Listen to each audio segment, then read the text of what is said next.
Those are Traveling Tall's motorcycle tips.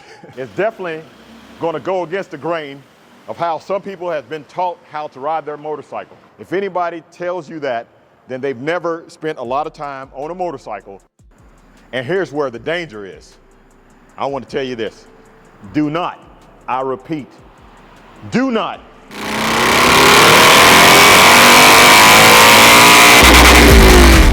back down like my mule, road clear, tank full, kick back with my feet up, I twist back and I speed up, left lane, pipes full, move fast but it's got more, clear skies. Thank you Lord, I'm gliding, perfect day for riding, 500 in front of me and I'm right here where I wanna be. It's a beautiful day and I thank God for it all. I'm traveling tall.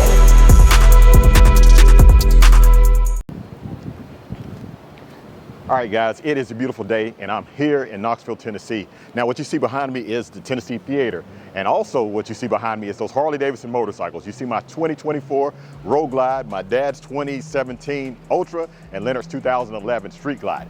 Guys, listen, I have a lot of riders coming on in my family. I got a lot of friends starting to ride, and there's just some things that I'd like to be able to tell people in order to help them out. Some things that I do on my motorcycle that I'd like to share with you guys. If you watch the channel at any length, you know that I've been riding motorcycles across the country. I've been on my Street Glide across the country, riding in a group. I was on my Road Glide, riding across the country, toured with my wife, and I rode the Indian across the country solo by myself in 2.5 days. So I'm not saying I have the authority on how to ride a motorcycle, but I've done several thousand miles of riding motorcycles and putting 1,000-mile days in, and sometimes more than that, back to back.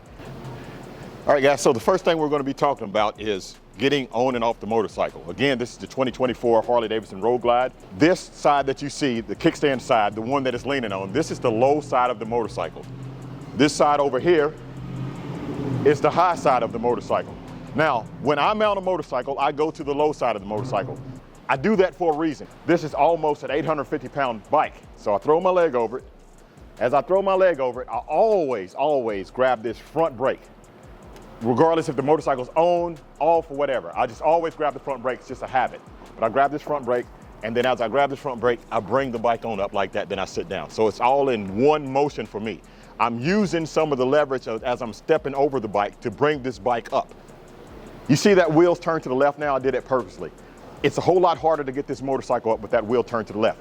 It's a heavy motorcycle. I'm 6'6", 200-something pounds. It's no thing for me. Say if you can't get the motorcycle up, this is the easier way.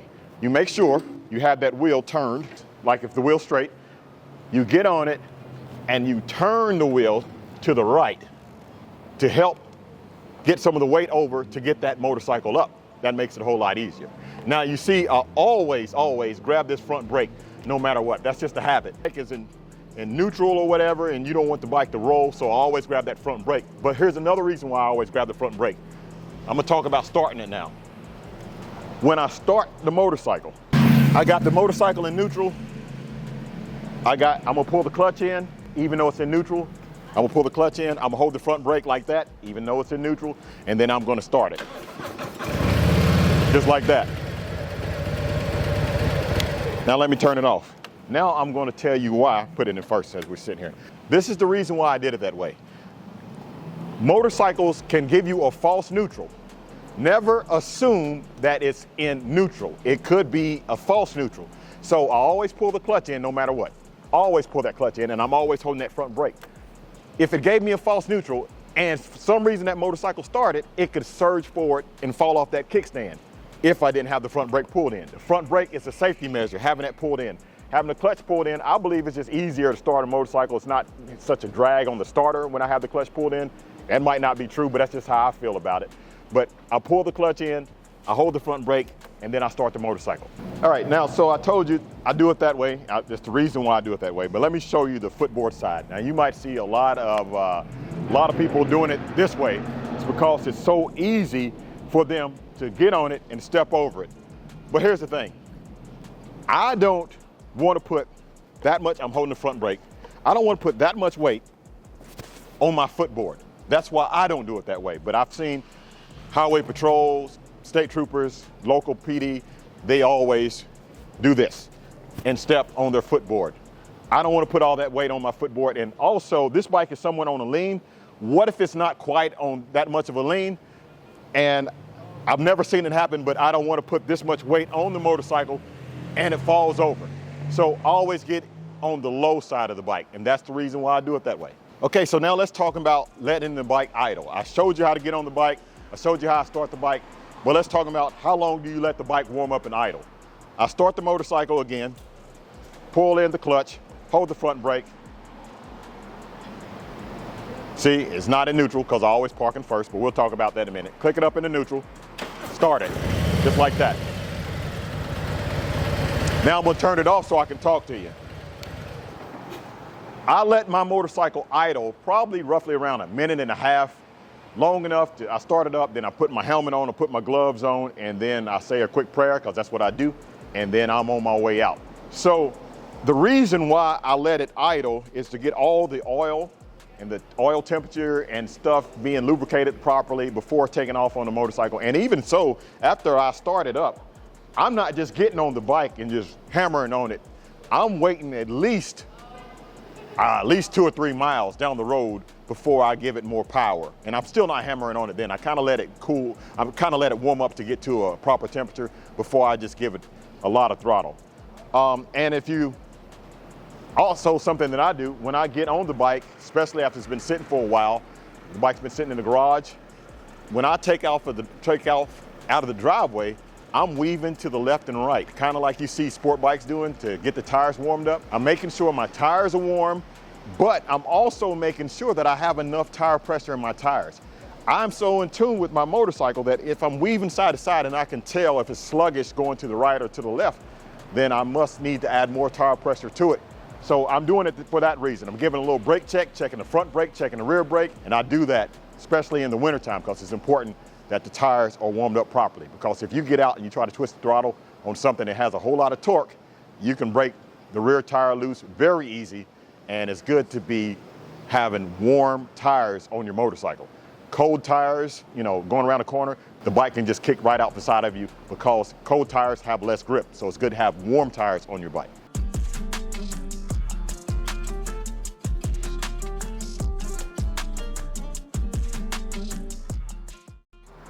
All right, guys, so we move locations. Now, let's talk about parking.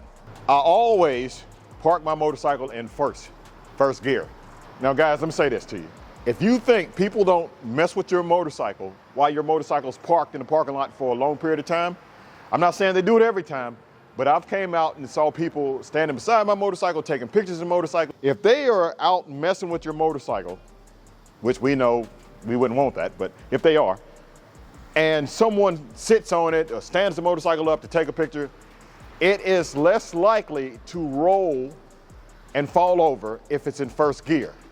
Also, if your bike does that infamous Harley-Davidson roll, you know what I'm talking about. You get off your bike, you're walking away from your bike, and your bike decides to roll forward, and that kickstand looks like your bike's just about to fall off, and you dash back to your bike to make sure it's not going to roll off. I do that. I still do that all the time. I'm looking at Leonard's bike right now and my daddy's bike. Their kickstands are back like that. Harley-Davidsons, they have a lock that won't allow it to go but so far, but I've had a bike roll past that lock before and fell off the kickstand, the jiffy stand. Harley calls it a jiffy stand. So I always, and because I was at the gas station getting gas and it did that, I always make sure that I have it in first gear. If it's in first gear, that's going against the gear. It's holding it, kind of like a parking brake. So I always park it in first gear. I always park a motorcycle in first gear no matter what, especially if it's on an uneven surface. If you're going downhill, you're going uphill, I park it in first gear. Some people won't do it that way, but I told you in the beginning of this video, this may not be what you heard from a book or what you've learned from a class. This is why I do it this way, and this is how I do it, so I'm just telling you guys.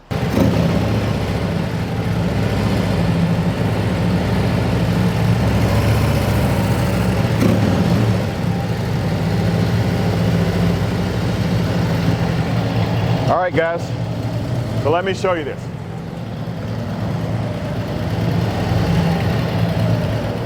about right here, in the middle. This is how I park. Now you might be asking yourself, why in the world would you park this far back in the parking space? I made a video about this before, because in the front of the parking space, right here, it's usually between a car's tires. What's between a car's tires in the front? Usually it's an engine, unless you're driving a new Corvette or a Porsche. You always park behind the oil spot. You don't want to park your front wheel in the oil spot or your back wheel in the oil spot. So I park at the back of the parking space, not too far to the right, not too far to the left, in the back of the parking space. Here's another thing. I want you to imagine that there's a truck right here, and then there is a truck right here. And all these parking spaces are full. And somebody's in a hurry to get inside the restaurant or wherever they're going, and they're driving, looking for a parking space. My motorcycle is parked deep into the parking space, in the oil spot where it shouldn't be. But they're driving, and it appears to them that there is nothing back here, because they don't see anything hanging out. They don't see anything. So they might not be paying attention. They might just come down, whip in real quick, by the time they turn the corner, run into your motorcycle. And that is why I park closer to the back of the parking space, because if they are driving, there's a better chance for them to see the back end of your motorcycle hanging out and not whip into that space and run into your bike. The last time I made that comment in the video, I made a video about this, people were telling me that happened to them. Park in the back of the parking space, in the center, for people are not running into your motorcycle, right? And also, most people, now you can't help it because you got minivans, SUVs, and all kind of stuff, but the door of most cars is going to be right here. So they're not banging up against your motorcycle, okay? They're not trying to get everything, slide in and out between your bike and that. So this is a good spot for you to park in the very back. But back to the oil on the front. If you get oil on your front tire, that could cause you to slip again. Oil on your front tire, oil on your rear tire. Oil and motorcycle tires don't mix. So stay away from the oil spots. And that's why I park this way. All right, guys, so now I'm going to talk about riding the motorcycle. I told you how to park, told you how I started. I was talking about all those things. Now I'm going to talk about riding. Now this right here is going to ruffle some feathers. It's definitely going to go against the grain of how some people have been taught how to ride their motorcycle. But I told you, this is what I do, and it's worked for me. I've been thousands of miles across this country on motorcycles, and I'm going to share my experience with you. So if it goes against what you read or what you've been taught, do whatever you want. This is just my advice to my friends and my family members and new riders, that I would give them the advice just like I'm telling my family and friends that's riding motorcycles. So hopefully you take this, and if it works for you, great. And if it doesn't, I completely understand. I ride in the right of the lane. Let's just use this parking space. This is the right side of the lane. This is the middle of the lane. That's the left of the lane. I ride in the right side of the lane. The reason why I ride in the right side of the lane is because, I'm not going to mention any names, but we were in St. Augustine Beach, Florida at Bike Week, and I was riding in the left side of the lane, and we were going to McDonald's, and I went from the left side of the lane, same lane, and I was turning right. Well, when I was turning right, the person behind me didn't see me get ready to turn right. There's a lot going on, people were just riding, having a good time. So immediately I turned right into his path, and it could have been bad. He could have T-boned me, and it could have been a bad accident. When I realized it doesn't make sense to ride in the left side of the lane. Why am I riding in the left side of the lane? Now I'm going to give you the reason why I ride in the right side of the lane. That same scenario. I'm in the right side of the lane. I'm talking about in a group ride. He staggered left of me. I'm turning into the McDonald's parking lot. I didn't give him ample notice, or he didn't pay attention or whatever, and I'm making that right. If he's in the left, he's just going to shoot right past me. okay? He can turn around later on down the road. He's gonna shoot right past me. So it's safer for me, safer for him. Now you're gonna say, well, what if you're making a left? Here in the United States, we ride on the right side of the road, okay?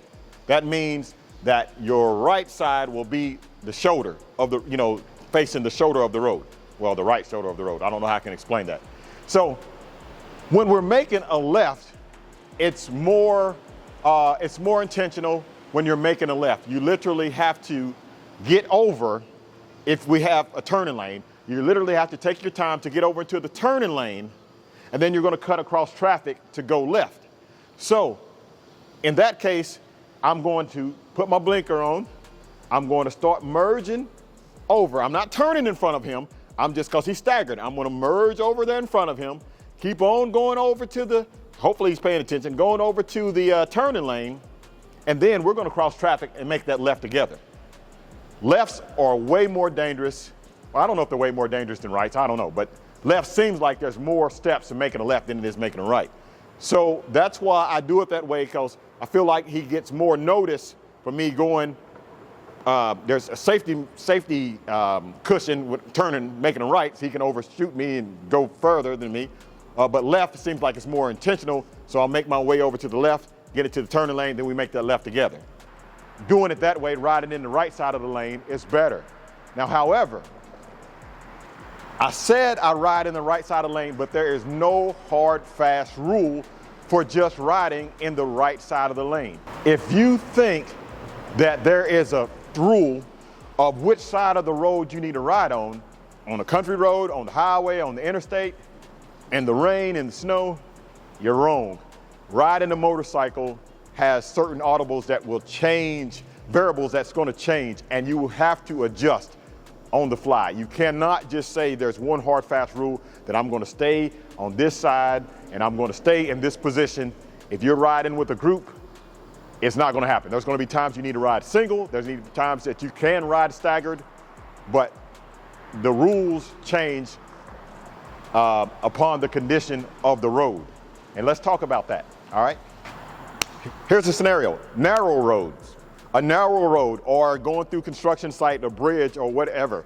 A narrow road, you're riding staggered. There's times that you need to get out of that staggered formation and ride single file. Now, when you ride single file, you don't use the same. You ride a staggered, you don't have to be as far back as if you're riding single file. If you ride single file, take a step back further. Widen the gap if you're riding single file. If you're riding staggered, you could be a little bit closer, but you still need to be back off of them. You don't need to be back at their wheel. You don't need to do that. And yes, on occasion, I will ride side by side, but it has to be somebody that I truly, truly trust and that I put some miles in with me. But I don't recommend anybody to really ride side by side. I told you these are things that I do. I do ride side by side sometimes, but I wouldn't do it if you don't trust that person, because there's so many things that can happen that can go wrong that way.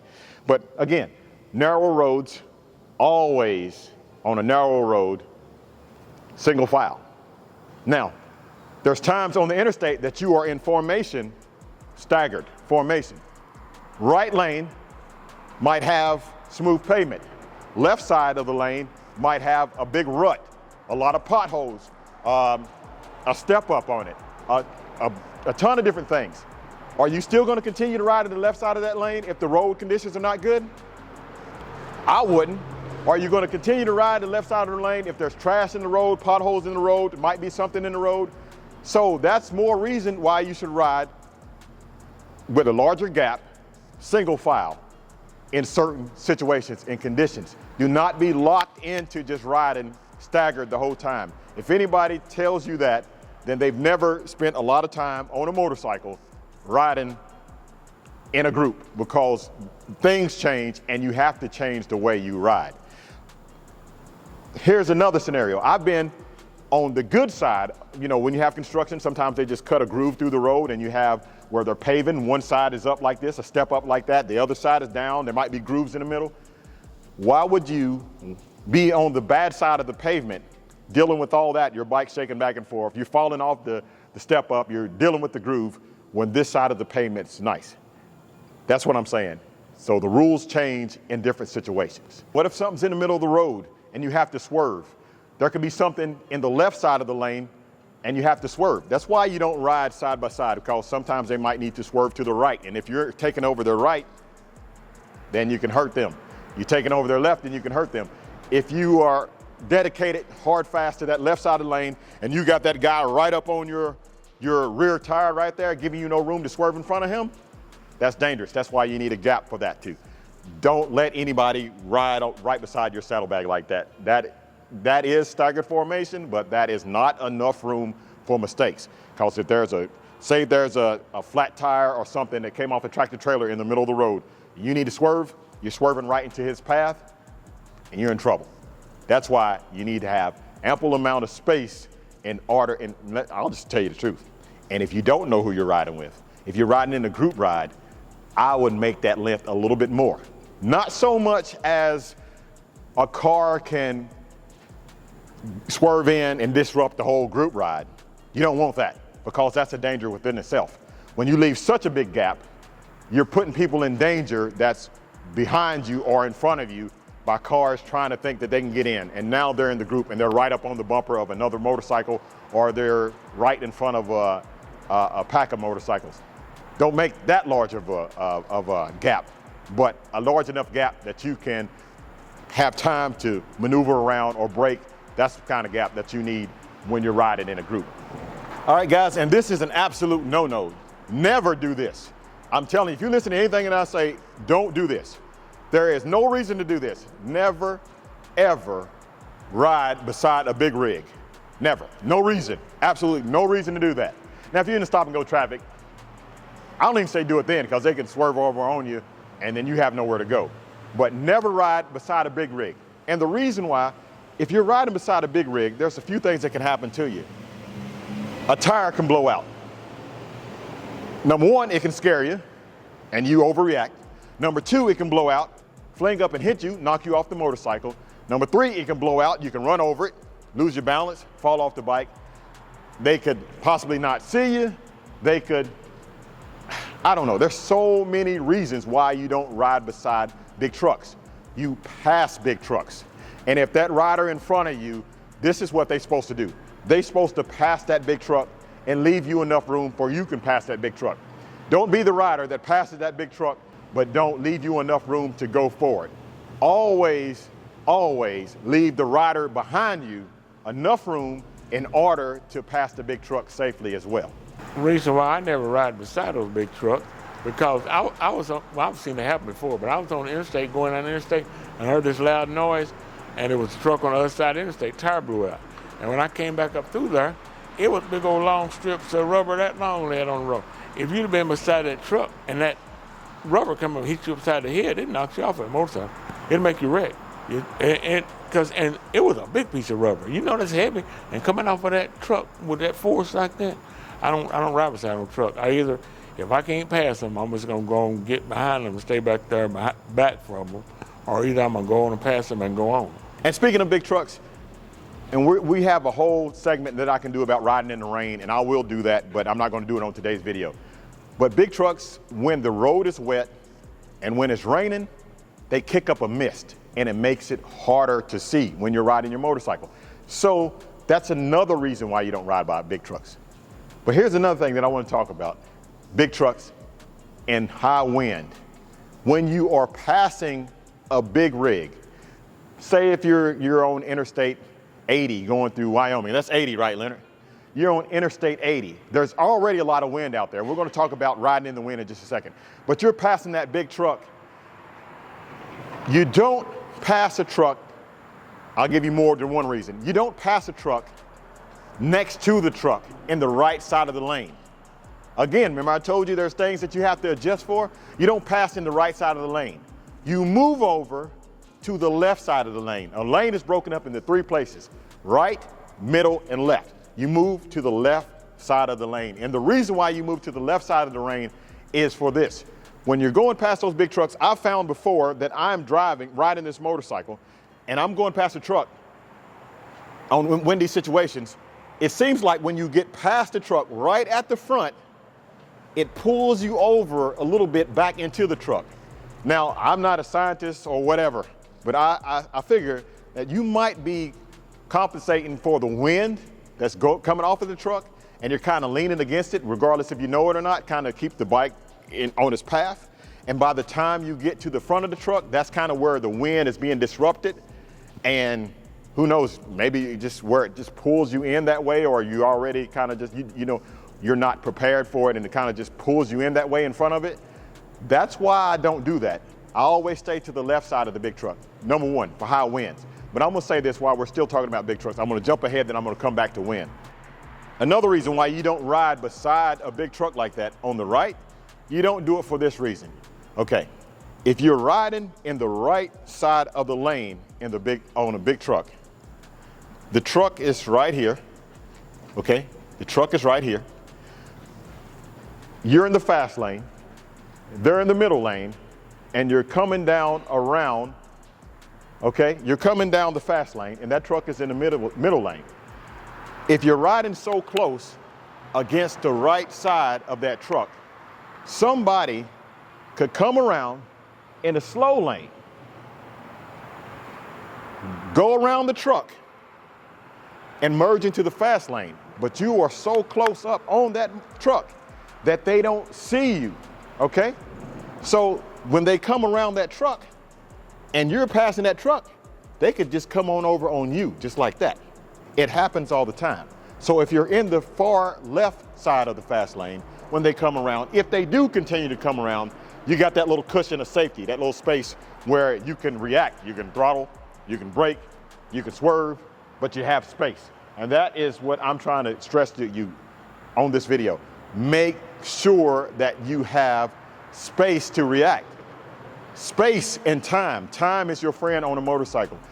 The less space, the less time. You have more space, you have more time. That is something that is highly important when you're riding a motorcycle. Let me talk about the wind. So, Nebraska, Wyoming, Colorado, right? All them places out there, out west. The wind is blowing. You are not riding a motorcycle straight out there. Literally, the wind is coming from right side or the left side. You're riding a motorcycle that way. Now, this is what I found. When you're riding a motorcycle in the wind, you can do this. You can do this right here. All right, so it's pushing you all around. Say if the wind is coming from that way and it's pushing you to the left. Oh yeah, in high wind situation, I need to tell you this. Depending on where the wind's coming from, that's where you need to adjust where you're riding in the lane. If the wind's coming from the right, you don't need to be riding far on the left because it pushes you right off the interstate. If it's coming from the left, you don't need to be riding far to the right because it's pushing you off the interstate. So you can ride in the left, you can ride in the right, or in the middle, whatever you think is the best place to give you the most space and time. That's what it's about. Remember, guys. So anyway, the wind is coming from your right and it's pushing me left. I learned this trick. Well, let's say it just because the camera's set up this way. The wind's coming from my left and it's pushing me right. You on a motorcycle running 70, 80 miles per hour, you're just like a sail on a ship, okay? You are literally a sail on the ship. How do you make a ship go one way or the other? With the sail. Turn the mast one way or the other and it'll go the way that the wind is pushing it. So if it is pushing me to the left, I'm gonna put it on the kickstand so I can show you this. I got my leg up here. I open that leg up a little bit. This leg open a little bit. The wind is coming at you, pushing against that leg, and it's making that motorcycle turn slightly or lean slightly to the right, and it compensates for the wind that's pushing you to the left. And that way, it helps balance out the motorcycle. So the wind's pushing this way, and it's making the motorcycle kind of go that way, and it's not having me go in it's helping offset the motorcycle from going in the opposite direction. You can do it to the right, you can do it to the left. It's just like a ship and a sail. But I want to show you something. I want to tell you this. Remember, I'm talking about a ship and a sail. Going past big trucks, straight up like that, that helmet, you'll be bobbing all around. Wind coming your way, you're going to be rocking all around. What you need to do, I've done this before, passing big trucks, 80, 85, 90 miles per hour. I get closer to the tank. What happens when I get closer to the tank? I become a smaller target. The wind has less of a mass to push against. So when I get closer to the tank, it makes it where I'm not getting disrupted by the wind so much, okay? And let's not even start this whole bat wing, road glide stuff, whatever else. Riding in general, I don't care if you're on a road king, road glide, or street glide, or whatever, the closer you get to that tank, the better it's gonna be for you. You're not standing out there as a ship in a sail. Think of MotoGP when they're racing against the wind, you know? They're trying to get less drag, so they're down there. And that's what riding in the wind, that is how I do it.